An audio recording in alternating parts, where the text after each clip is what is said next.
Aspirin is sometimes held as a sleeper drug because it can protect against both heart attacks and strokes caused by thrombosis. Aspirin is an acetylsalicylic acid and is considered part of the NSAID family group of medicine. NSAIDs are non-steroidal anti-inflammatory drugs. The first active metabolite was discovered in 1763, and since then almost 40,000 tons have been used worldwide, and it also has been listed on the World Health Organization's list of essential medicines. Now, moving on to the beneficial effects of aspirin. It is often used as an analgesic, an antipyretic, anti-inflammatory, and also as an antiplatelet. Aspirin as an antiplatelet functions to inhibit the production of thromboxanes. For a wound, a thromboxane is an indispensable self-sealing material. However, with stroke survivors, thromboxane is life-threatening almost. As you can see here, where oxygen is starved to the brain tissue due to a blood clot.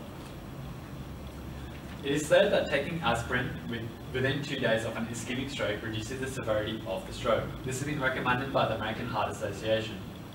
It is almost always used for long-term prevention. Despite the potential benefits, however, antiplatelets are not for everyone. The negative effects of aspirin now. So, the main negative effects of aspirin are usually gastrointestinal related. Endoscopically identified gastric mucosal lesions occur in most patients who receive a single dose of aspirin. Clinically evident gastrointestinal bleeding has been reported in as many as 3% of treated elderly patients. Anorectic ulceration and rectal stenosis have been reported in patients who have used aspirin-containing rectal suppositories. Gastrointestinal side effects have included epigastric distress in as many as 83% of patients treated with aspirin. It also includes peptic ulcers, small bowel entropathy, and esophageal ulcerations.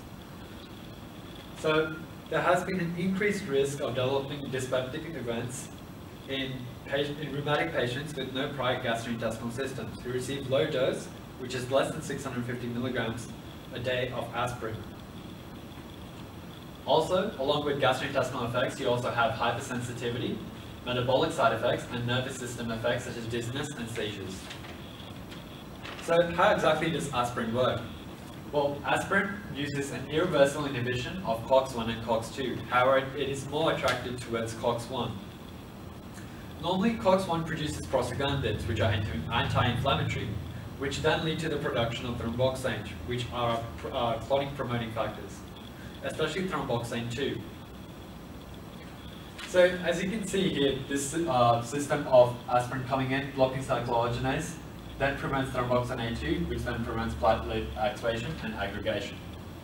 But how did the mechanisms of the side effects occur? Well, inhibition of COX-1 in gastrointestinal walls means that the COX-1 enzyme is unable to help prevent stomach ulcers by enhancing blood flow to stomach and increasing the production of protective mucuses. Also, patients with aspirin-induced asthma are susceptible to blockage of COX-1, which results in the overproduction of leukotrienes and produces an asthma and allergy-like effect. Both these terms can be grouped under salicylate sensitivity, which is a pharmacological reaction and not an IgE-mediated allergy. Now, factors to consider before you take aspirin prescription.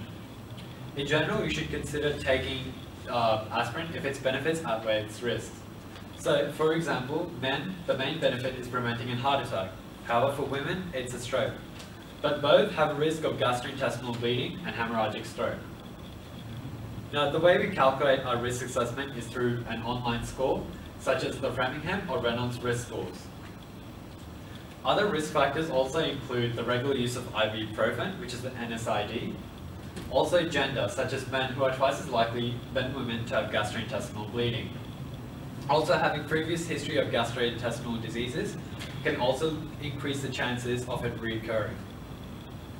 So, in this case study, a 55-year-old man with a 10-year-old heart attack risk of 27%. Him taking aspirin would lower it by around 25% to 1.5%. Since he takes ibuprofen, which is an NSAID, for his arthritis, his chance of having a problem with aspirin is close to 4%. For him, the risk is higher than the benefit, and it would not be recommended for him to take aspirin. So So always consult your doctors. Know that benefits versus risk for family members should always be sought through professional advice rather than personal opinion. As a concluding statement, it should be noted that aspirin has many benefits, however it should be treated as a case-by-case basis and not a blanket strategy.